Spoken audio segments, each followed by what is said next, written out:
할렐루야. 할렐루야. 행복한 주일입니다. 우리 앞뒤 옆에 분들 바라보시면서 우리 인사하기 원합니다. 예수님의 이름으로 사랑하고 축복합니다. 예수님의 이름으로 사랑하고 축복합니다. 네, 우리 한 번 더 인사하실까요? 잘 오셨습니다. 잘 오셨습니다. 잘 오셨습니다. 네, 우리 오늘도 우리 마음 다하여서 우리 신앙 고백하심으로 우리 주님께 예배 올려드리며 나아갑시다.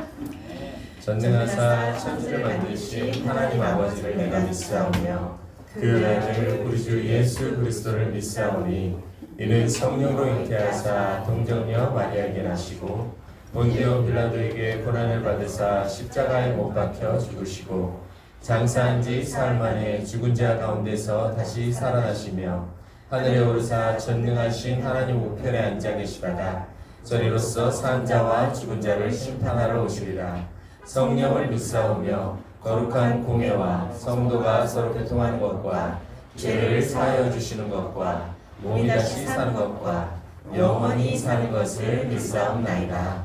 아멘.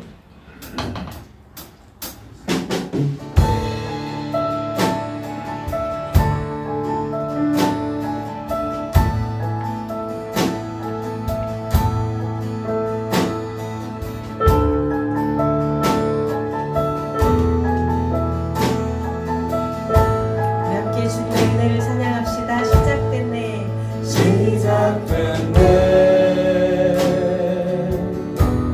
우리 주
예수와 함께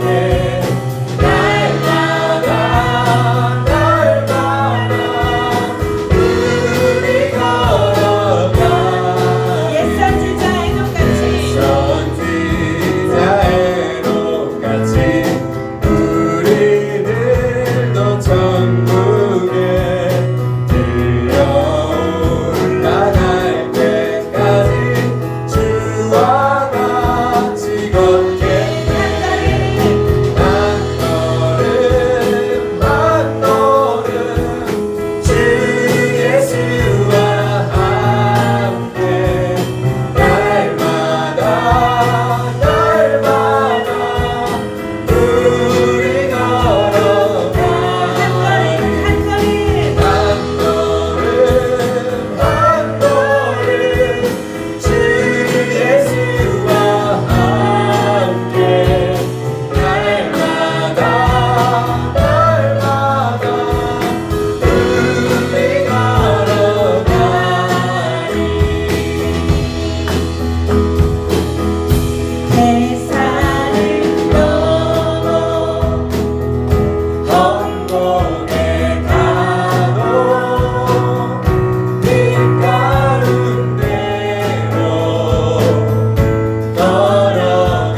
손길 돌보시네 온 땅에 충만한 주 사랑으로 내 마음을 덮으소서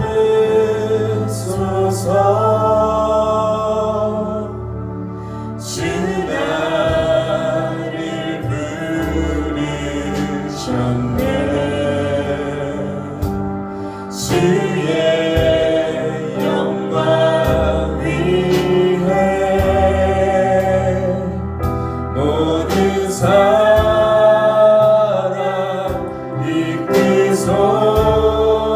이끄소서 주의 영광으로 주 말씀 향하여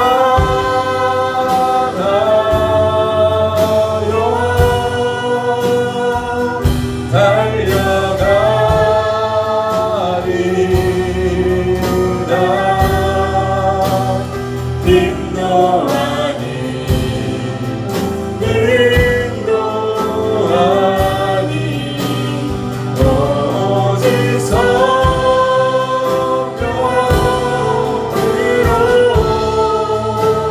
주 얼굴 향하여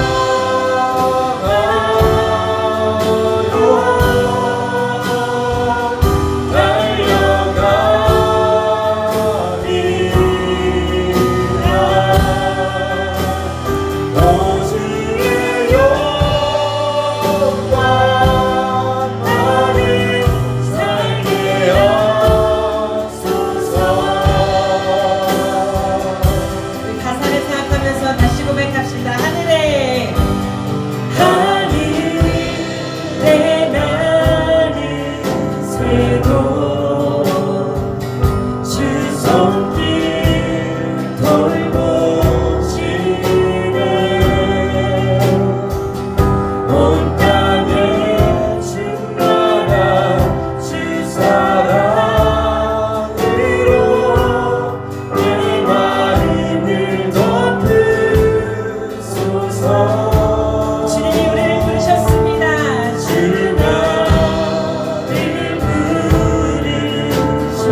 주여 우리 찬양의 고백처럼 그렇게 나아갔으면 좋겠습니다. 그 주님의 말씀을 향하여 우리가 나아가는 자 되기를 너무나도 원합니다. 우리가 정말로 날마다 말씀을 읽고 듣고 하지만 정말 그 말씀이 우리의 믿음에 결부되지 않고는 정말 아무런 역사가 일어나지 않는 것 같아요. 저희 작은 아빠가 계시는데 굉장히 똑똑하시거든요. 근데 제가 이제 가끔 만나면 복음을 전하는데 그런 말씀을 하세요. 내가 만약에 하나님을 믿는다고 하면 여호와의 증인을 나가겠다고 하시더라고요. 왜냐하면 작은 아빠가 있는 곳이 있는데 그곳을 그 여호와의 증인은 몇 년을 계속적으로 그렇게 구박을 해도 온대요.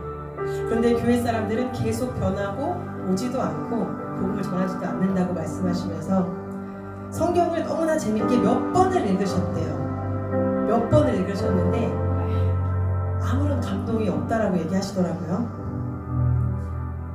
과연 나는 어떠한가, 또 우리는 어떠한가 또 다시 생각하게 되는 말씀이셨던 것 같아요. 왜냐하면 우리 믿는 사람들은 하나님의 말씀을 읽을 때 감동이 있기도 하고 위로가 있기도 하고 그 말씀에 찔려하기도 하는데 그 믿음이 없는 자들에게는 한낱 그것이 역사책이구나라는 것을 또 다시 느끼면서 우리가 이 땅에 살면서 아무리 착하게 살고 아무리 선하게 살고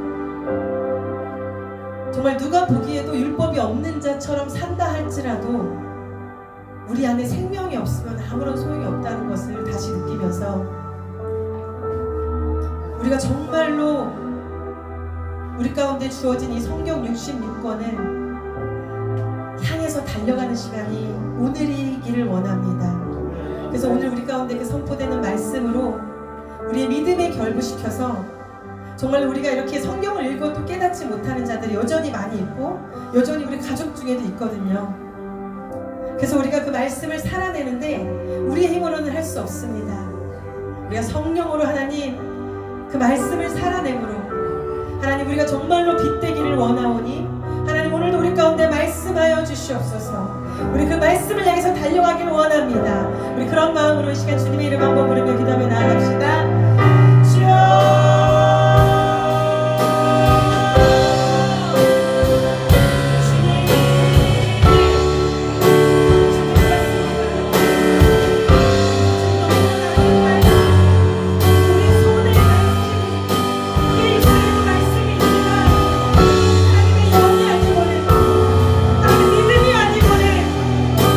그 살아계신 말씀이 역사하지 않겠고 하나님 과연 우리의 삶에는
나의 힘이 되시는 여호와 아버지 하나님, 주명예를 진심으로 감사를 드립니다.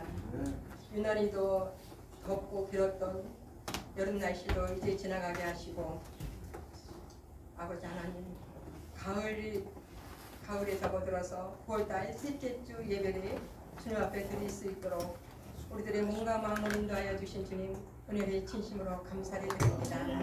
아버지 하나님, 지난 주간은 하나님께서, 우리 주님께서 이 나라에 아버지 복을 주시고 또한 그 후의 명절인 추석도 허락하여 주셔서 아름답게 주님의 은혜 가운데 잘 지나게 하신 하나님 감사를 드립니다.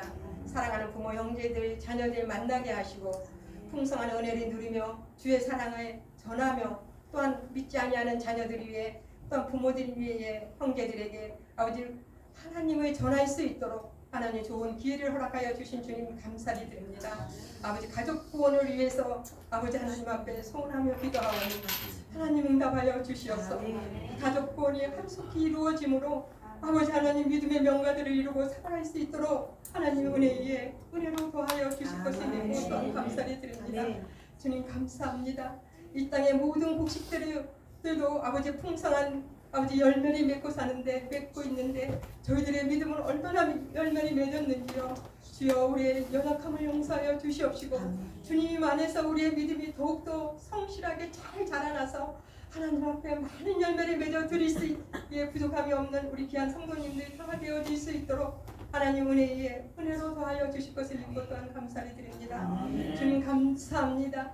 아버지 하나님 이곳에 거룩한 산 시온교회를 세워주시옵시고 저희들이 거룩한 산 시온교회로 인도하여 주시어서 한마음 한뜻으로 교회를 섬길 수 있도록 하나님 인도하여 주셨사오니 참으로 감사를 드립니다. 아버지 하나님 우리 교회가 언제나 기도하게 하시고 또한 아버지 하나님 말씀이 살아있는 교회 주의 사랑을 전파할 수 있도록 복음을 전하여서 아버지 구원받는 숫자가 더해갈 수 있도록 아버지 하나님께서 기뻐하시는 아름다운 교회로 인도해 주실 것을 믿고 또한 감사를 드립니다. 아버지 감사합니다. 세우시는 우리 담임 목사님 기억하여 주시옵소서. 능력의 장중에 붙잡아 주시옵소서. 하나님께서 맡기신 그 종의 사명 아버지 하나님 선한 목자의 사명을 감당하며 나갈 때 아버지 능치 못함이 없도록 축복하여 주시옵시고 날마다 성령의 두루마리를 입히사 아버지 하나님 강하게 하시고 능력 있게 하시고 존귀케 하여 주시어서 하나님의 빛을 드러내는데 조금도 부족함이 없도록 우리들의 아버지 하나님 그 말씀에 순종하는 자녀들로 영육하기에 부족함이 없도록 주여 축복하여 주시옵소서. 이 시간에도 하나님의 말씀을 대언하실 때에 듣는 자나 전하는 자가 한 마음으로 하나님 앞에 아멘으로 받아 먹게 하시고 받아 먹은 그 말씀으로 우리의 영혼이 살찌울 수 있도록 하나님 축복하시고 아버지 저희들이 성령이 충만하여서 성령으로만 오직 성령으로 하나님을 순종하며 하나님을 따라갈 수 있는 아버지 믿음의 용사들이 다 되어지게 하여 주신 주님께 감사드립니다. 주님 감사합니다. 이 나라의 이민족 위에도 함께하여 주시옵소서. 아버지 하나님 안보를 지켜 주시옵소서. 전쟁은 주님께 있다 하였사오니 이 땅에서 전쟁이 일어나지 아니하도록 아버지 저희들 믿고 기도하오니 응답하여 주시옵소서. 또한 나라를 치료하는 유정자들이 하나님을 두려워하며 아버지 바른 정치를 할 수 있도록 하나님 축복하시고 온 나라와 백성 모두가 하나님만 오직 하나님만 바라며 아버지 하나님 앞에 감사하며 영광 올려드릴 수 있는 아름다운 대한민국 되어질 수 있도록 은혜 주신 아버지 하나님께 감사와 영광을 올려오며 걸어가신 예수님 이름으로 기도드렸사옵나이다.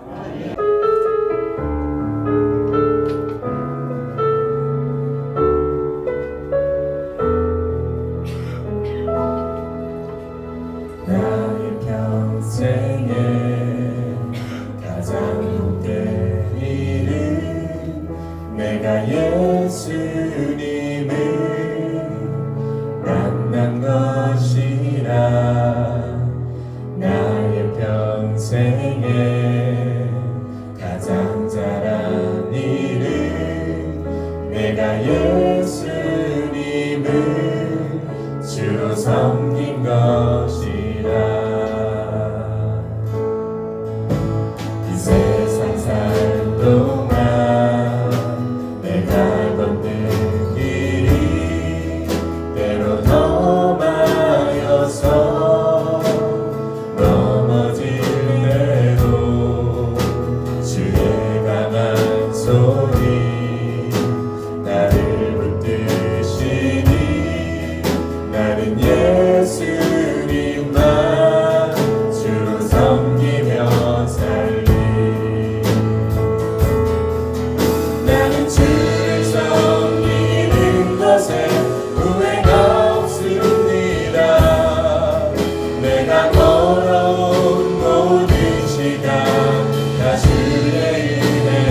우리 앞에 좌우에 계신 분에게 이렇게 인사하십시다.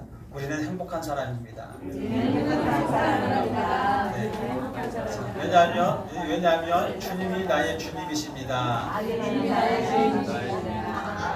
네. 주님 한 분이면 만족하잖아요, 그죠? 주님 한 분이면 됐지 뭐, 그렇죠? 왼수 같은 내 남편이 뭐 나를 뭐 좋아해?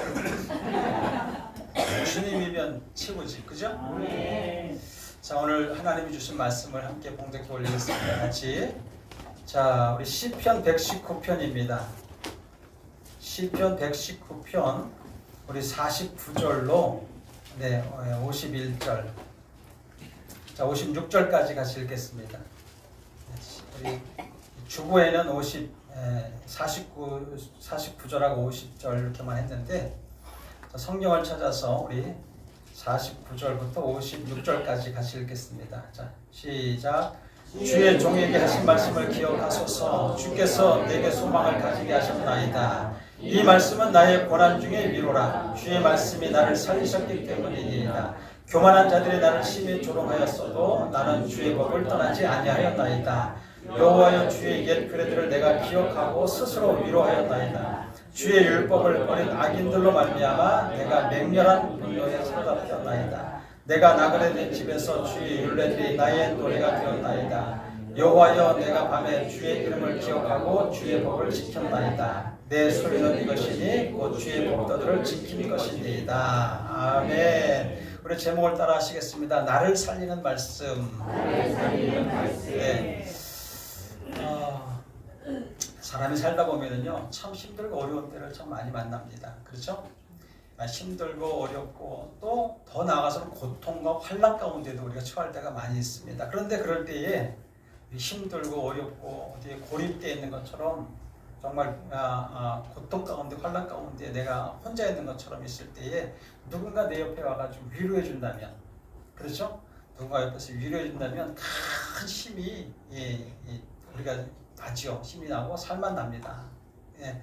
우리가 주변을 살펴보면서 정말 그렇게 힘들고 어려운 상황 가운데 있는 그런 분들이 계신다고 한다면 여러분들이 가서 친구가 되어 있었으면 좋겠어요. 가셔서 여러 말 할 필요 없어요. 여러 말 하면 오히려 더 짜증나니까 말하지 말고 밥이나 먹읍시다. 밥이나 먹어요. 그렇게 이야기, 밥이나 먹는 게 최고인 것 같아요. 네. 우리 성경을 보면서 가장 힘들게 고통스럽게 살았던 사람이 누군가, 그런 사람이 누군가라는 질문을 이렇게 만약에 던진다고 한다면 여러분 당연히 성경에는 욥이라고 하는 사람이 고난 가운데 있는 것을 볼 수가 있어요. 요즘에 우리가 구약을 읽으면서 느헤미야도 보면 힘들어요. 느헤미야도 보면 고통 가운데 있어요. 하나님의 말씀을 갖다가 얘야 내 말 좀 이렇게 전하여라. 그러면 전해요 그대로. 그러면 막 돌이 날라오고 막 그냥 고통을 당하고 욕을 당하고 땅에다 묻히고 아이고. 그래서 예레미야 애가까지 졌어. 예레미야가 얼마나 눈물을 흘렸는지 애가를 져서 그 애가를 읽어보면 정말 좀 이 시편 시처럼 쫙 졌어요. 정말 애가입니다. 예레미야 애가입니다. 진짜. 애가가 뭔지 알죠? 슬픔의 노래를 한다는 거예요.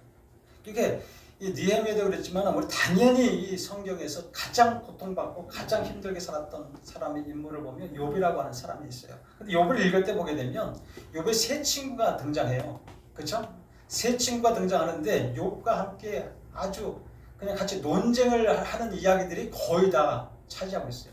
앞과 뒤만 빼놓고 알맹이는 전부 다 욥의 세 친구가 논쟁을 하는 이야기들만 적혀 있어요. 논쟁을 합니다. 그런데 욥의 세 친구 세 명이 욥과 논쟁을 하는 데 있어서 욥을 막 시기하거나 미워하거나 정죄하려고 그렇게 하는 것이 아니라 이들은 욥을 진심으로 아꼈던 사람들이에요. 친구잖아요. 친구예요, 친구. 욥을 사랑하는 친구였단 말이죠. 그러니까 먼 데서 왔어요. 먼 데서 찾아왔어요. 찾아왔는데 야, 그 욥이 아픔을 당했구나, 고통을 당했구나, 힘듦을 당했구나 라는 소식을 듣고 한 걸음에 달려왔는데 욥을 알아볼 수가 없을 정도로. 욥이 어떤 상태였냐면 완전히 다 망하고 바닥에 앉아가지고 온 피부병이 막 나가지고 기와장을 벅벅 끓고 있었을 그때. 그러니까 진물이 줄줄줄 나고 머리털은 막 더 벗겨지고 옛날에 봤던 멋지고 아주 핸섬했던 그 욥이 아니라 그 친구들도 알아볼 수, 저게 욥이냐? 할 정도로. 그러니까 친구들이 와가지고 욥을 보는 순간에 자기들도 또 얼마나 가슴이 아파가지고 옷을 막 찢고 죄를 뒤집어 쓰고 같이 막 울고 통곡했던 그 친구들이에요. 그러니까 욥을 굉장히 사랑했던 친구들이란 말이죠. 그 친구들인데 먼 길을 마다하지 않고 욥을 찾아와서 함께 고통을 당하는 것을 볼 수가 있어요. 그런데 문제는 뭐냐면 욥을 위로하기 위해서 찾아온 그 세 친구의 주장들은 뭐냐면 자신들의 생각이었어요. 자신들의 생각이나 경험한 것을 기초로 해서 그것을 막 주장해가지고 그 욥에게 그대로 적용시키려고 했던 이야기들이라는 말이죠. 어쩌면 그들의 말이 옳을 수도 있지만은 자신들의 생각이나 자신들의 경험한 것이 다 맞는다고 여러분 보세요. 함부로 막 그 말할 때 그 말이 문제가 생길까 안 생길까? 만약에 여러분들 고통당하고 있는 사람 옆에 가가지고 여러분들이 여러분의 생각이나 판단을 가지고 여러분 또 하나님의 말씀을 또 어설프게 들어가지고 얘야 너 이렇게 하면 너 그거 잘못된 거야. 너 내가 이렇게 살아봤는데 너는 잘못 이렇게 얘기하면 그게 옳을까 안 옳을까? 그게 위로일까? 아니라는 거죠. 어떨 때 보면 맞는 말 할 때가 있어요. 우리 부모자 자식 간에도 이런 맞는 말은 맞아. 근데 기분 되게 나빠. 말은 맞아. 말은 맞는데 기분 되게 나빠. 화가 막 나. 이럴 때가 있어요, 없어요? 많군요. 우리가 자제하십시다. 입을 재갈을 물려갖고 말을 안 하는 게 나 차라리. 말 안 하고 그냥 아이고 그래 너 힘들겠구나. 그래 힘들겠구나. 푸나푸뇨. 따라하십시다. 푸나푸뇨. 푸나푸뇨를 잘하세요. 그랬구나. 그랬군요. 이런 말을 잘해줘. 그러면은 상대방이 그냥 위로받는 거야. 그 한마디에. 밥 먹으러 갈까? 더 위로받아. 그냥 뭐 이런 말 저런 말 내 생각 내 방법 내 뜻 내가 경험했던 거 이런 거 얘기해봤자 아무 도움이 안 된다는 거예요. 세 친구 중에 보면 세 친구 중에 이제 그 대만 사람이라든가 뭐 여러 사람 나와서 얘기하는데 그 친구들이 얘기할 때 보게 되면 막 자기들이 이야기를 했던 것이 꽉 차 있어. 여러분 지금 세상이 그래요. 지금 세상에 보게 되면 자기 합리화하고 자기 논리를 얘기하고 자기 경험을 얘기하고 자기 지식을 앞세워가지고 진리가 되시는 하나님의 말씀이 어떻게 돼요? 가려져 버려요. 이 엘리바스라고 하는 친구가 있어요. 세 친구 중에 엘리바스라고 하는 친구가 욥에게 이렇게 말을 합니다. 욥기서 22장 21절인데요. 쉬운 성경에도 이렇게 얘기하고 있어요. 이제 말씀도 띄워주겠지만은 22장 21절에 보면 너는 하나님께 굴복해. 하나님께 굴복하고 그와 화목해. 하나님과 화목해라. 그러면 그가 너를 축복해 주실 거야. 이게 무슨 얘기냐면 친근 엘리바스 말은 너가 지금 하나님 앞에 큰 죄를 지었기 때문에 큰 환난을 당하고 있는 거야. 네가 지금 지금 당하고 있는 그 고난과 환난과 네가 어려움이 있는 것은 네가 그 하나님 앞에 또 어쩌면 큰 죄가 있을 수도 있어. 네가 모르고 있는 죄가 있을 수도 있어. 이렇게 얘기하는 거예요. 먼저 회개하고 화목해라. 여러분 이 욥이 이렇게 고난 당하기 전에 친구들은 욥이 어떤 상태인지 알았어요. 어떤 상태였어요? 멋있었어요. 그리고 인정받았어요. 아주 정말 동방에서 가장 큰 부자였어요. 그런데 갑자기 완전 쫄딱 망한 그 결과를 보고 지금 엘리바스라는 친구가 이렇게 얘기하는 거예요. 지금 고난 중에 지금 현실을 보면서 분명히 욥이 내가 알 수 없는 이 친구가 지금 하나님을 경외하는 자라고 했는데 보니까 알 수도 없는 내가 알 수 없는 내가 못 보는 사이에 부정한 방법으로 하나님 앞에 범죄해가지고 이런 결과가 난 거 아니야? 이 꼴이 난 거 아니야? 이렇게 착각을 이렇게 얘기하는 거죠. 지금 그러면서 네가 분명히 너도 알 수 없는 너가 분명히 너가 알 수 없는 네 아들들이나 자식들이나 또 뭐 그 종들이나 하나님 앞에 범죄할 수도 있단 말이야. 그래가지고 재물을 취할 수도 있어 라고 하면서 욥에게 그렇게 얘기하는 거야. 자기 나름대로 권면하고 있다는 거죠. 권면을 하고 있는 거야 지금. 그러나 엘리바스의 생각은 옳지 않아요. 욥이 어떤 고난을 겪어야 했고 어떤 복을 받았는지 여러분 우리는 성경을 통해서 잘 압니다. 그는 본래 하나님을 경외하는 사람이다라고 그랬어요. 경외라는 것은 악에서 떠난 사람이에요. 악과 전혀 친하지 않는 사람이에요. 죄와 별개의 사람이에요. 제가 이 욥에 대해서 이렇게 얘기하는 이유는 뭐냐면 오늘 이 말씀의 본문을 보니까 욥이 쓴 것 같은 느낌이 드는 거예요. 욥이 이 성경 119편 이거는 여러분 시편은 거의 다 다윗 썼지만 이 119편은 저자가 누군지 몰라요. 근데 이 말씀을 보면서 욥이 생각나는 거예요. 이 말씀을 보면서.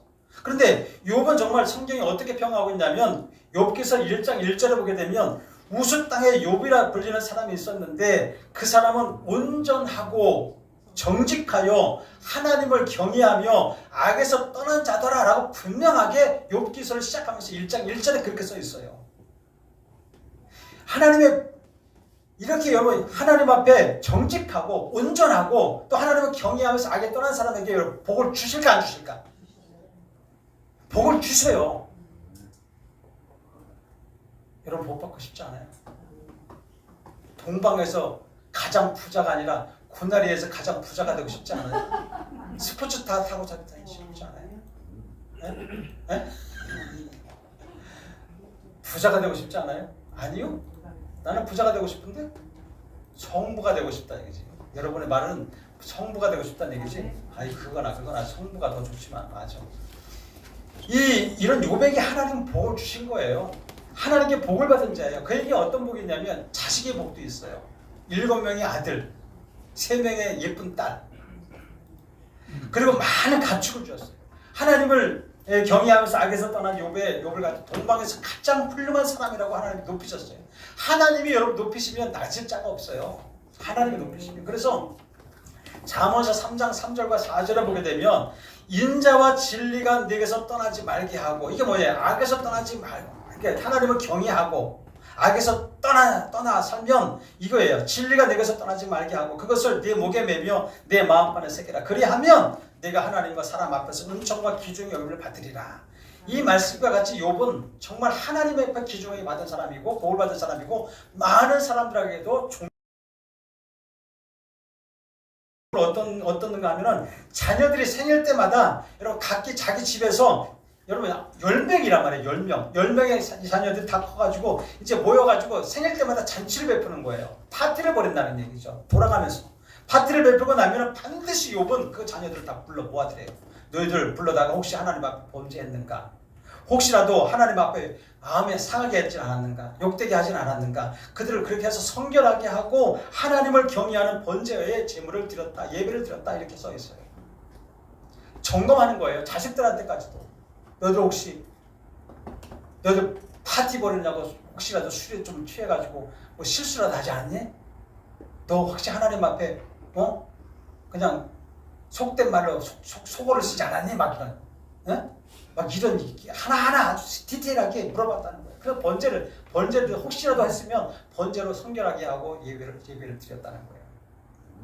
이렇게 여러분 자녀들에게 항상 하나님을 경외하는 모습을 가르쳤다는 것이죠. 그런데 이런 욥이 동방에서 가장 큰 부자로 살았었는데 근데 어느 날 갑자기 어떻게 해요? 이 하나님을 경외하면서 악에 떠났던 사람에게 그 재앙이 닥쳐버려요. 여러분 스바 사람이라고 하는 다른 곳에 사는 사람들, 그 당시에 어떤 보면 좀 시기 질투하는 사람들이 와가지고 이 욥의 종들을 모두 죽여가지고 빼앗아가봤어요. 다 뺏어가버려요. 그래서 한 사람의 종이 살아남아가지고 이 소식을 욥에게 와서 전하는 거예요. 가가지고 전하는 달려가 다급하게 전했죠. 하늘에서 근데 이렇게 막 이렇게 불이 떨어져가 스바 사람들이 갑자기 와가지고 떨어져 다 뺏어갔어요. 이 말을 끝나기도 전에 또 하늘에서 불이 또 빵 떨어지네. 하늘에서 번개불이 떨어져가지고 와가지고 양떼와 모든 종들을 태워서 죽였다는 거예요. 그리고 그 말이 또 끝나기도 전에 또 한 놈이 뛰어와가지고 뭐라 그러냐면 갈대아 사람이 와 세 팀을 나눠가지고 낙타도 죽이고 종들 다 죽이고 다 그랬습니다. 여기까지 됐으면 괜찮은데 여기까지 괜찮은 게 아니죠. 이것만 해도 비참한데 말이 끝나기 전에 또 한 사람이 달려오는 거예요. 여기서 더 비참한 일이 일어나요. 주인님의 자녀들이요. 큰아들 집에 모여가지고 음식을 먹고 파티를 벌이고 막 열심히 막 재밌게 놀고 즐겁게 있었는데 갑자기 큰 태풍이 와가지고 침 네 이태기를 막 착 쳐가지고 모두 다 깔려서 다 죽어버렸습니다. 여러분 만약에 이것이 여러분 하루아침에 한순간에 일어나는 일이에요. 만약에 이런 일들이 벌어진다면 여러분 어떻겠어요? 상상도 하기 싫죠 지금. 우리 집에 여러분 집 하나 달라붙는 것도 싹 없어지고 땅바닥에 앉아가지고 신발 벗고 통곡을 치고 땅을 치고 막 울 거야 아마. 우리 자녀가 여러분 갑자기 병원에 실려가지고 얼마나 가슴이 덜컹대리고 우리 주원이가 갑자기 없어졌는데 얼마나 가슴이 덜컹대리고 그러는데 여러분 10명의 자녀가 한꺼번에 죽었단 말이에요. 모든 재산 다 잃어버렸단 말이에요. 재산이 잃어버린 건 그렇지더라도 10명의 자녀가 다 죽어버렸다니까요. 그때 깔려 죽었단 말이에요. 이런 일이 한순간에 일어났는데 욥은 너무나 너무나 힘들고 고통스러워가지고 요번 자기 옷을 찢고 대장 뚫고 하면 누구라도 이러지 않겠어요?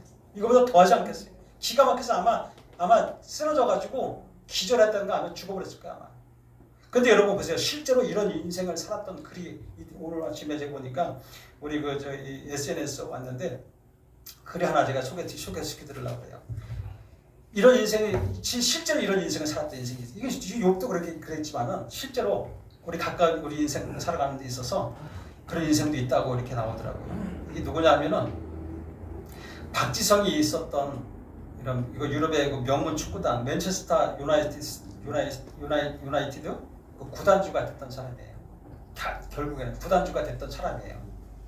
이 사람의 이름이 뭐냐면 스티븐 비게라라고 하는 사람이에요.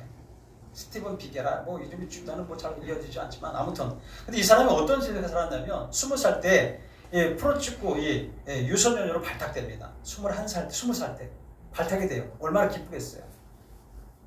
그런데 21 인생이 보면 한번 보세요. 인생 한번 들어보세요. 21살 때 부모님이 사망해요. 근데 22살 때 보게 되면 경기 중에 갈비뼈가 골절돼 버려요. 또 23살 때 여기 욥의 여기서 그때 하늘에서 불이 내리는 것처럼 23살 때 하늘에서 벼락을 맞아버리네. 이 사람이. 근데 또 25살 때 이제 재기를 해요. 다시 인생을 재기하는데 26살에 재기해가지고 이제 25살 재기해가지고 26살 때 결혼을 합니다.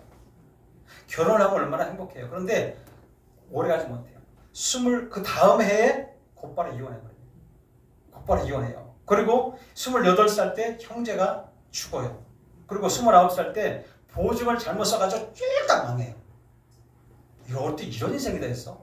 한 해 한 해 다 그런 거지. 한 해 한 해. 30살 때 보증을 잘못 써서 쫄딱 망했는데 30살 때 그 다음 해에 폐암 진단을 받아요. 그리고 또 폐암이 완치돼요. 그 다음에 이제 32세 선수로 복귀해. 참 이런 인생이 어디 있어? 오락가락. 그 다음에 33세 때에 보게 되면 계단에서 굴러가지고 두개골이 또 파손돼. 그래가지고 38세에 은퇴를 합니다. 20살 때 시작해가지고 38에 은퇴를 하는데 39세에 이제 코치 생활을 하죠. 코치 생활을 하는데 그 다음에 또 폐활이 재발해. 근데 그 다음에 또 완치돼. 지금 1년 1년을 빨리빨리 가는 거야 지금. 근데 이게 지금 우습지 않지. 참 희한해. 근데 46세에 보게 되면 감독 생활을 하는데 또 46세 되니까 식중독으로 또 고생을 하네. 또 47세에 벼락을 또 맞아. 인생에서 벼락을 2번이나 맞는 거야. 그런데 살았어. 희한하지 않아요? 자, 그런데 46세 이제 벼락을 맞는데 그 47세 벼락 맞고 49세에 집에 큰 돌 화재가 납니다. 와, 이런 인생이 있을까? 또 50세에 감독직에 해골당해요. 50살에. 그리고 51살에 노숙자 생활. 이제 결국 노숙자가 된 거야. 근데 52세에 보면 노숙자 생활 중에 억울한 누명을 쓰고 살인 혐의로 징역 10년을 삽니다. 살인 혐의로. 그래서 62세에 출소하는데 62세에 출소하고 나가지고 63세에 이제 조그만 인쇄소에 들어가서 일을 하기 시작하는 거죠. 인쇄소에서 일을 시작했는데 63세부터 인쇄소에 들어가서 66세 돼가지고 인쇄소 사장이 돼. 또 4년 동안 열심히 사장이 돼. 그래서 큰 돈을 벌어가지고 갑부가 됐대요. 이 사람이. 갑부가 됐는데 67세에 그 모든 재산을 갖다 사회에 헌납을 합니다. 환원을 시킵니다. 사회에다가 다 헌납시켰는데 70세에 명예퇴직을 해요. 그런데 이제 다 인생 명예퇴직 끝난 것 같은데 71세에 늦가기 결혼을 해요. 71세에. 예. 아직 가능성 있죠? 71세에. 그 73세에 드디어 박지성이 뛰었던 축구의 명문구단의 맨체스터 유나이티드의 구단주가 되는 거예요. 이 사람이. 실제 이 사람이 그랬던 거예요. 여러분 세상 사람 끝날 때까지 끝난 게 아니에요. 여러분 욥보다도 어떻게 보면 더 파란만장한 삶을 사는 거예요. 평생 일했으니까. 어떻게 보면 욥은 한순간에 그렇게 망해가지고 그렇게 했지만은 근데 여러분 보세요. 그런데 욥은 더 놀라운 믿음을 가졌어요. 이 사람은 뭐 믿음에 대한 얘기는 안 나왔지만 믿음은 욥의 더 놀라운 믿음은 뭐냐면 이렇게 고난당하고 어떤 환난과 고통당하는 그 가운데서도 무슨 말을 했냐면 그 다음에 주신 자도 여호와시오, 취하신 자도 여호와시오. 내가 알몸으로 태어나신 적 이렇게 얘기하면서 여호와의 이름을 찬송받을지니. 여러분 이런 고백이 나올 수 있을까요? 아무나 할 수 있는 고백이 아니잖아요.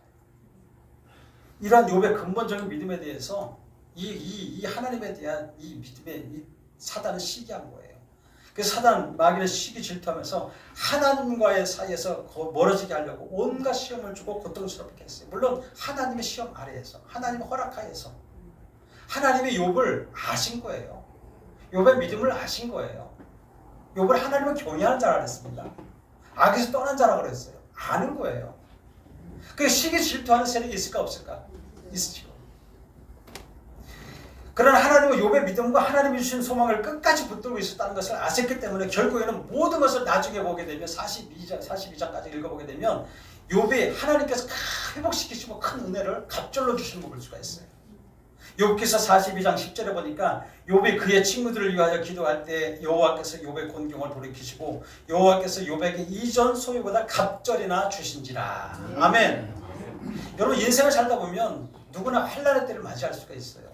그리고 문제는 우리가 어떻게 그 위기를 맞이하느냐가 중요한 거죠. 어떻게 위기를 맞이하느냐. 때로는 누구에게나 경제적인 위기가 찾아올 때가 있고 풍부할 것이 먹을 것이 풍부할 때도 있는데 먹을 것이 없을 때가 있어요. 여러분 보세요. 쌀뜨게 쌀 정말 똑 떨어질 때가 있어요, 없어요? 있어요. 정말 있어요. 그래서 박박 긁어서 무엇을 먹어야 되지? 정말 냉장고를 열어도 어느 때는 냉장고에 먹을 것이 풍성한 1년을 털어도 먹으면 1년을 먹을 것 같이 있을 때가 있잖아요. 근데 하나도 없을 때가 있단 말이에요. 너무 어려울 때가 있단 말이에요. 또 인간관계에서 우리가 위기가 올 때가 있단 말이에요. 정말 사랑했던 이웃이 정말 갑자기 막 이게 위기가 오고 어려울 때, 그래서 막 어렵고 신뢰하던 사람들을 막 떠나던 그런 어려움을 겪게 한단 말이죠. 이뿐 아니에요. 우리 몸 가운데 건강에 적신호가 올 때가 있어요. 몸이 여기저기에서 막 이상 증세가 나타나기 때문에 고통을 겪는 사람도 있잖아요. 그런데 더 무서운 것이 있어요. 이런 경제적인 위기나 인간관계의 위기나 아니면 무슨 먹을 거 입을 거 이런 문제가 아니라 보여지는 것이 아니라 진짜 위기는 영적 위기라는 거예요. 영적 위기. 영적 위기는 총체적인 위기예요. 모든 것을 다 위기를 만들어내는 총체적 위기라는 것이죠. 우리는 보통 말을 하지 않지만 이렇게 얘기해요. 우리가 자만할 때가 있어요. 자만하면 안 되는데 여러분은 말을 안 해요. 그리고 여러분 인식도 하지 못할 때가 있어요. 무의식 가운데 이런 생각으로 살아가는 때가 있단 말이에요. 우리가 뭐냐면 내 신앙이 지금 이 정도면 될 거, 이 정도면 되지 않아? 지금 내가 이만하면 살만한데 뭐 내가 이제는 뭐 더 이상 뭐 하나님 말씀 배울 게 있겠어? 배우려고 하지도 않아요. 아는 말씀인데 뭐 내가 새로운 말씀을 뭐 새로운 말씀을 읽겠어? 여러분 이게요 무의식 중에 내 안에 있어요. 이게 있어요. 자만입니다. 이것은 영적인 위기를 불러오는 자만이에요. 이럴 때 여러분 넘어질 수가 있다는 거예요. 이런 마음으로 신앙생활하면 반드시 여러분 넘어지게 돼 있습니다. 반드시 넘어져요. 하나님은 겸손한 자를 사단 마귀 시험으로부터 끝까지 지켜주시고 세워주지만 이런 교만하고 자기 자신을 과신하고 그런 사람들은 하나님 외면하신다는 사실을 아셔야 됩니다. 하나님 외면해버려요. 사단도 여러분 귀신같이 그걸 알까 모를까? 너무 잘 알죠. 귀신이니까. 그래서 사단은 교만한 자를 흔들 때 뿌리까지 흔들어버려요. 뿌리까지. 그런데 여러분 보세요. 하나님을 경외하는 것 알면서 뿌리까지 흔드는 거 보세요. 욥을 뿌리까지 흔들어요. 아주 그냥 끝까지 공격을 합니다. 어디까지? 생명 건들기 전까지. 하나님은 그렇게 말씀하신 거예요. 그러니까 끝까지 허락받았으니까 더 끝까지 공격하는 거예요. 교만한 사람이 누굽니까? 여러분 교만한 사람이. 그러면 나는 교만하지 않아 라고 여러분 생각하겠지만 교만한 사람이라는 것은 뭐냐면 나 중심으로 사는 사람이에요. 더 이상 배우려고 하지도 아니하고 변하려고 하지도 아니하고 다른 사람보다 내가 우선이 돼야 되고 다른 사람이 나를 자신을 알아줘야 되고 나를 인정해줘야 되고 내 힘으로 내 뜻대로 내 생각대로 살아가는 사람들. 다른 표현으로 말하자면요, 하나님의 말씀과 전혀 상관없이 사는 사람들, 기도도 하지 않는 사람, 말씀도 읽지 않는 사람들, 모든 일을 결정하거나 어떤 일을 할 때에, 어떤 행동을 할 때에 하나님이 원하시는 것이 무엇인지 기도하면 묻고 나가야 되는데 묻지도 않는 사람, 내 생각대로 막 하는 사람, 내 느낌대로 살아가는 사람들, 여러분 교만한 사람이에요. 그리고 하나님의 도우심과 인도하심을 구하지도 않는 사람, 뭔가 여러분 잘 될 때요, 뭔가 잘 될 때일수록 여러분 조심하셔야 됩니다. 여러분 뭔가 좀 평안할 때, 잘 될 때 여러분 조심하셔야 돼요. 내 마음이 평안하다 할 때 조심하셔야 되고, 여러분의 삶이 그냥 그런다 할 때 조심하셔야 돼요. 여러분 조금 앞다가 다른 사람보다 조금 앞선다고 우쭐대지도 말아야 되고, 교만하지 마세요. 지금 우리가 사는 건 누구 은혜입니까? 여러분? 지금 하나님 은혜라는 거 너무나 잘 알죠. 하나님의 은혜예요. 오늘 우리가 건강하든지 건강하지 않든지 많이 가졌든지 많이 가지지 못했든지가 상관없이 모든 것이 다 하나님의 은혜라니까요. 망하게 하신 것도 하나님이시고요, 망하지 않게 살리시는 것도 하나님이시라는 거예요. 모든 것이 하나님의 은혜예요. 근데 여러분 사울이 왕된 것을 보세요. 사울이 왕된 것도 누구의 은혜예요? 하나님의 은혜잖아요. 전쟁에서 승리를 이기게 해주셨어요. 날마다 이기게 해주시고 풍족하게 해주셨어요. 전리품도 취하게 해주셨어요. 근데 이 도우심을 알았는데, 사울이라고 하는 사람은 마치 겸손하기를 넘어서 부끄러워했던 사람이, 아이고 부끄러워라, 얼굴이 뻘개가지고 부끄러워서 남 앞에 서지도 못했던 사람이에요. 사울이라고 하는 사람이. 그런데 자기가 이제 잘난 줄 알아. 전쟁에서 막 이기고 승리하고 막 그러니까 자기가 이제 잘난 줄 알고 자기가 다 한 줄 알아. 그러니까 여러분 아말렉과의 전쟁에서 이기고 난 다음에 뭐 했어요? 승전비를 세웠단 말이에요. 자기 이름으로 승전비를 세웠어요. 이건 내가 한 거야. 자기 이름을 위해서, 여러분 자기 이름을 세워서는 안 된다는 거예요. 교만한 거예요. 나 중심으로 살아가는 것은 교만한 거예요. 지금까지 여러분 내가 지금 살아가는 거 하나님의 은혜입니다. 여러분 혹시 숨이 갑자기 이렇게 여러분 그런 경험을 안 해보셨겠지만, 호흡이 막 호흡곤란으로 넘어가려고 누구 불러? 119로 부르지 않아? 안 불러보셔서 모르지? 지금 자연히 이렇게 이렇게 숨을 쉬니까 괜찮은 것 같지만, 갑자기 이렇게 넘어가려고 그럴 때 여러분 119를 부른다는 거예요. 119를 불러가지고 병원에 가고 산소호흡기를 딱 씌워주면은, 여러분 그게 얼마인 줄 알아요? 모르시죠? 모르시는 것도 많으셔서 다행입니다. 호흡기 병원에서 이거 딱 씌워주면 39만 원이에요. 그럼 여러분 지금 얼마 벌고 있는 거야? 얼마 벌고 있는 거냐고? 아 지금 아니야. 뭐 지나간 시간 말고 여기 들어와서부터 얼마 벌고 있어 지금까지? 돈을 엄청나게 벌고 있는 게 누구 은혜예요? 하나님 은혜예요. 하나님이 주시는 거 당연한 게 아니라니까요. 이게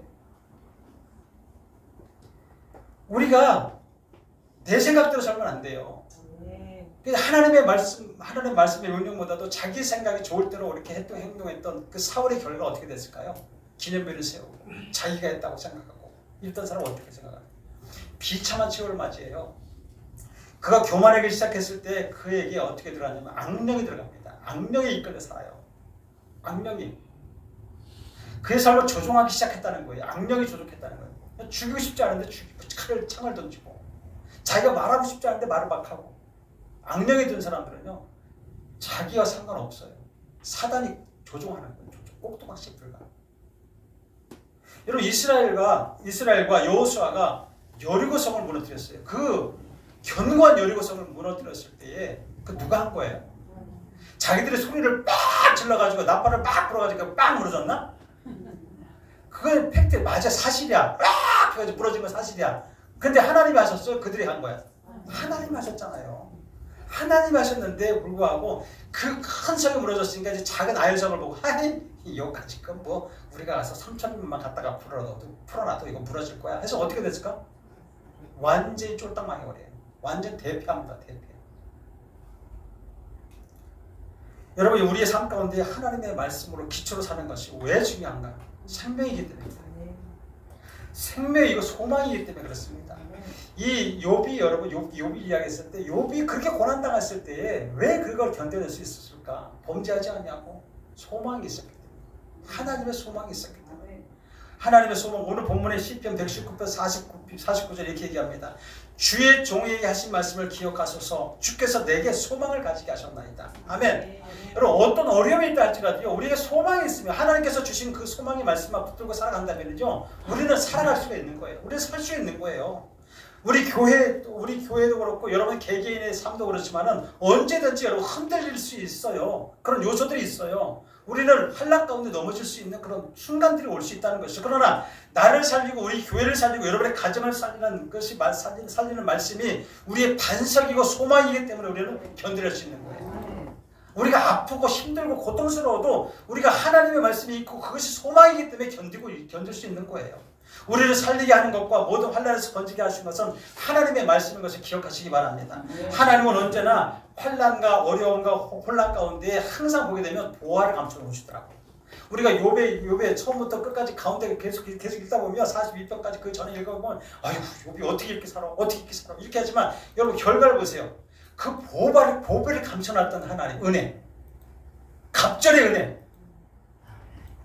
놀라운 일을, 여러분 지금 위기를 맞이하는 분이 있다고 한다면 지금 여러분이 하나님께서 여러분의 가정과 여러분의 삶에 좀 어떤 위대한 일을 지금 시작하시는 분이 하나님이신 것을 믿으시기 바랍니다. 하나님이 지금 일하고 계세요. 어떤 상황 가운데서도. 이러한 때 우리는 예수 믿는 사람들은 세상을 보지 말아야 됩니다. 환경을 보지 말아야 돼요. 그리고 나 자신도 믿지 말아야 돼요, 여러분. 그래서 우리가 정말 하나님만 의지하는 여러분 되시길 주 이름으로 축원합니다. 시편 121편 1절과 3절에 보면 이렇게 얘기합니다. 내가 산을 향하여 눈을 돌리라. 나의 도움이 어디서 올까? 나의 도움은 천지를 지으신 여호와께서로다. 여호와께서 너를 실족하지 아니하게 하시며 너를 지키시는 이는 졸지도 아니하시도다. 아멘. 지금 졸지도 아니하시고 계속해서 여러분을 위해서 우리를 위해서 일하고 계신 분이 하나님이시라는 거예요. 끝까지 우리를 향해 시선을 돌리지 않으시고 지키시는 분이 우리 하나님이세요. 환난의 때에 어려움을 당할 때에 우리의 도움이 되시고 방패가 되신다는 사실입니다. 여러분 우리의 생사화복이 누구에 달려 있어요? 하나님께 달려 있다고 하잖아요. 지난날 여러분 이 민족을 한번 생각해 보세요. 이 나라 이 민족이요 전쟁과 폐허 속에 살았어요. 그리고 처절한 가난과 절망 속에 가운데서 하나님께서 우리나라를 높이셨고 지금까지 여러분 세계 으뜸의 나라를 우리에게 세우시고 복을 주셨는데 그 하나님이 하신 일이잖아요. 하나님이 하신 일이지 하나님 외에 누가 이 일을 하겠습니까? 우리나라를 이렇게 높이 평가하시고 세계에서 알아주는 코리아 그러면 다 알잖아요. 우리 아이돌 얘기하면 다 알잖아요. BTS 얘기하면 다 알잖아요. 그를 누가 높이셨을까? 코리아 그러면 다 알아요. 전 세계 이게 코리아 그래요. 놀래는 거죠. 이게 여러분 대통령이 한 겁니까? 경제인들이 이렇게 했을까요? 하나님이 하셨어요. 하나님이 보호하사 우리나라 만세라고 하잖아요. 네? 그러니까 여러분 우리가 이것이 큰 은혜인데 은혜를 지금 잃어버리고 있다는 거예요. 우리가 제 가운데서 하나님 이렇게 서가지고 100년도 안 된 이 나라를 이렇게 높이셨는데 근데 지금 이게 풍요가 넘치는 세상 속에 우리가 살고 있는데 하나님 은혜가 많이 잊어버리고 살아요. 감사와 감격을 잃어버리고 살아가는 모습을 볼 수가 있어요. 참으로 정말 힘든 상황 가운데서 우리 어머님들이 어땠는지 아세요? 정말 이 고난과 고통과 환난 가운데 전쟁의 재덩이 속에서 우리 어머니들, 우리들 애기들 없고 여러분 하나님 앞에 기도하고 매달렸고 새벽 예배 기도하고 매달렸던 분이 우리 어머님들이에요. 어머님 세대예요. 기도원에서 기도했던 사람들이에요. 그런 참 어려운 그 눈물의 골짜기를 지나가면서 지금까지 왔는데 그것을 지금 다 잃어버렸어요. 지금 감사도 없고 수많은 조건들을 다 잃어버리고 개인적인 욕심과 탐욕으로 인해서 서로 원망하고 불평하고 다투고 이런 시대가 돼버렸어요. 정치인들 보니까 난리가 아니야 이거는. 이런 우리들의 모습을 이렇게 하나님께서 보실 때에 마음이 얼마나 하나님 마음이 아플까. 여러분 성경에 보면 누가 죄 없는 자가 먼저 돌을 던지라고 하신 말씀이 여러분 생각나는 데 아니겠어요? 누가 죄 없는 자가 돌을 던져? 누가 죄가 없어요? 서로 다투고 하나님의 말씀을 잊지 않고 지키는 것이 여러분 철저히 회개하는 거예요. 돌아서야 돼 이제는. 돌아서서 말씀이 나를 살린다는 사실을 믿으시기 바래요. 이 나라 다시 회복시키겠을 것은 하나님 말씀밖에 없어요. 우리를 여러분 살리실 것은 하나님밖에 없단 말이에요. 나의 잘못을 통회하고 하나님의 말씀을 원리했던 이 나라 민족 모두가 이제는 하나님의 말씀에 가까이 하는 삶을 살아야 될 줄 믿습니다. 우리가 분명히 하나님의 은혜로 구원받았다는 사실을 기억하십시오. 그 구원의 은혜는 가벼운 것이 아니에요. 너무 가볍게 여기고 있어요. 지금 하나님의 은혜를 큰 구원이기 때문에 가볍게 여기지 말라고 성경은 기록하고 있어요. 여러분 히브리서 2장 3절과 4절 같이 한번 읽어보십시다. 히브리서 2장 3절과 4절 시작. 우리가 이같이 큰 구원을 등한히 여기면 어찌 그 보응을 피하리요. 이 구원은 처음에 주로 말씀하신 바요 들은 자들이 우리에게 확증한 말이 하나님도 표적과 기사들과 여러 가지 능력과 및 자기의 뜻을 따라 성령에 나누어 주신 것으로서 그들과 함께 증언하셨느니라. 여러분 하나님이 우리를 구원하신 말씀은 여러분 이 말씀 놓치지 마시기 바랍니다. 말씀만이 살 길이에요. 영적인 복과 범사의 복, 강건한 복을 주시기 위해서 여러분 하나님은 말씀을 지키는 사람들에게 복을 주신다는 거예요. 하나님께서 분명히 우리에게 약속하셨어요. 명령을 지켜 행하고 살아계신 하나님 말씀을 청종할 때 고난 중에서도 살게 하신다고 말씀하셨어요. 오늘 시편 119편 50절에 그렇게 말씀해요. 시편 119편 50절 시작. 이 말씀은 나의 고난 중의 위로라. 주의 말씀에 나를 살리셨기 때문이라. 아멘. 여러분 말씀이 있었기 때문에 이 대한민국이 지금까지 왔고요. 말씀이 있었기 때문에 우리가 지금 이렇게 살고 있는 거예요. 말씀 외에 여러분들 앞세우지 마세요. 내 논리, 내 합리, 내 지식 앞세우지 마시고 하나님의 복을 받기 원하십니까? 말씀을 지키세요. 저와 여러분은 하나님의 함께 하시는 사람들이고 구원받은 사람들이고 영원한 생명을 보장받은 사람들이라는 거예요. 그러므로 우리 모두 각자의 삶에서 하나님이 싫어하실 만한 일들, 또 잘못된 점들, 특히 하나님보다 더 우상으로 여기는 것들이 있다고 한다면 여러분 성령의 불로 태워 버리십시다. 하나님께서 기뻐하지 않는 일들이 있어요. 하나님께서 섭섭하실 여러분 조건들이 여러분 있어요. 그거 모두 다 버리세요. 여러분 이건 누구도 몰라. 난 다른 사람 몰라. 다 자신만이 알아. 그러면 우리가 하나님이 이렇게 다 버리고 태우고 그런다면 하나님께서 우리를 다시 회복시켜 줄 거예요. 그리고 다시 건강하게 하시고 다시금 영광을 해 주실 거는 서로 확실합니다. 우리가 하나님의 말씀보다 또 보배롭게 여기는 것들이 있는지 다 몰라도 나는 알아. 이제는 과감 내려놓으십시다. 그리고 하나님의 말씀을 최고의 보배를 여기고 살아가야 될 줄 믿습니다. 우리가 그러잖아요. 자꾸 세상 것 때문에 하나님의 보배를 생각하면 우리가 염려 근심 걱정 안 하는데 자꾸 세상 것 때문에 염려 근심 걱정하는 거. 그러니까 하나님 뭐라고 하냐면 아무것도 걱정하지 마. 아무것도 염려하지 말라 말이야. 이렇게 얘기해요. 계속해서 다만 세상 염려와 걱정 때문에 그냥 아동바동 되지 말고 하나님 말씀 지키면서 살면은 하나님이 뭐라 그래요? 책임져 줄게. 시편 119편 56절에 그렇게 얘기해요. 내 소유는 이것이니 곧 주의 법들을 지키는 것이니이다. 아멘. 여러분의 소유가 뭐예요? 여러분의 소유 하나님의 말씀. 그래서 마태복음 6장 31절과 30절에 보면 그렇게 얘기해요. 그러므로 염려하여 이르기를 무엇을 먹을까 무엇을 마실까 무엇을 입을까 하지 말라. 이는 다 이방인이 구하는 것이라. 너희 하늘 아버지께서 이 모든 것이 너희에게 있어야 할 줄을 아시느니라. 그런즉 너희는 먼저 그의 나라와 그의 의를 구하라. 그리하면 이 모든 것을 너희에게 더하시리라. 여러분 하나님은 공중의 새를 먹이시는 분이세요. 공중의 새를 먹이시는 하나님이시고요. 들의 백합화의 그 풀도 여러분 이쁘게 입히신 분이 하나님이시죠. 그러므로 만물 가운데 들의 백합화나 그 하늘의 공중의 새들이나 그런 것보다도 더 중요하게 여기시는 당신의 형상으로 만드신 사람들, 그 가운데에서도 하나님을 구주로 믿고 십자가의 피로 구속받아 살아가는 그 하나님의 자녀들 책임져 주시지 않겠느냐 이거예요. 우리들을 책임져 주시지 않겠느냐 이거예요. 예수 믿으면서 왜 이렇게 염려하고 걱정하고 근심하면서. 아무튼 여러분 이 세상 가운데 수많은 유혹이 많아요. 우리 하나님 믿는 자들에게 하나님과 가까이 하지 못하도록 요백에 막 갈라 놓으려고 사단이 개입한 것처럼 여러분 이 세상에 많은 유혹이 있고 수많은 소리들이 있고 볼거리들이 있고 그런 것들이 홍수처럼 밀려와요 우리에게. 예수 믿는 우리를 미련하다고 여겨요 사람들이. 너희 교회 가가지고 너가 그렇게 환난당하고 어려움당하고 있는데 너 지금 교회 간다고 그게 해결되냐? 이 미련한 거 사? 막 이렇게 막 우리를 조롱하고 그럴 때가 많이 있단 말이죠. 그래도 여러분 그 조롱에도 우리는 하나님의 말씀만 따라가기를 소원합니다. 하나님 말씀 붙들기를 원합니다. 오늘 본문 시편 119편 51절에 그렇게 얘기하잖아요. 같이 읽어볼까요? 시작. 교만한 자들이 나를 심히 조롱하여도 나는 주의 법을 떠나지 아니하였나이다. 아멘. 여러분 조롱하는 것이 어떻게 보면 내 속에서 나를 조롱하는 나의 다른 속성도 있을 수 있어요. 여러분 마음에 두 마음이 있다 그랬잖아요. 두 마음이 아니라 아마 여러 마음도 있을 거야 아마. 두 마음에 싸우잖아요. 너 교회 오늘 가서 뭐 볼일 있겠어? 교회 가야 돼. 막 그러면 옆에서 또 다른 마음에 아이고 오늘 그냥 어디 가야 되는데 꼭 갈까 말까 계속해서 이런 나를 조롱하는 마음들이 우리에게 있어요. 여러분 이 말씀이 나를 살릴 줄 믿습니다. 말씀 붙드세요. 오늘 살아계신 하나님의 말씀을 통해서 여러분의 삶에 놀라운 역사와 풍성한 축복을 경험하게 될 줄 믿습니다. 하나님은 죽이시기도 하시고 살리시기도 하시고 낮추시기도 하시고 높이시기도 하시나니. 그래서 정말 하나님의 말씀을 붙들고 살아갈 때에 정말 말씀을 통해서 여러분에게 엄청난 축복이 여러분에게 있게 될 줄 믿습니다. 그래서 여러분들이 내가 말씀을 지키며 살아왔더니, 내가 말씀을 붙들고 살아왔더니, 내가 이 환난에서, 내가 어려움에서 이걸 이겨냈고, 내가 이걸 뛰어넘었고, 그래서 내가 이렇게 내가 좀 복을 받았어. 복 받으십시다. 복 받으세요. 아멘. 복 받으세요. 내가 일부 때 얘기했지만, 여러분 이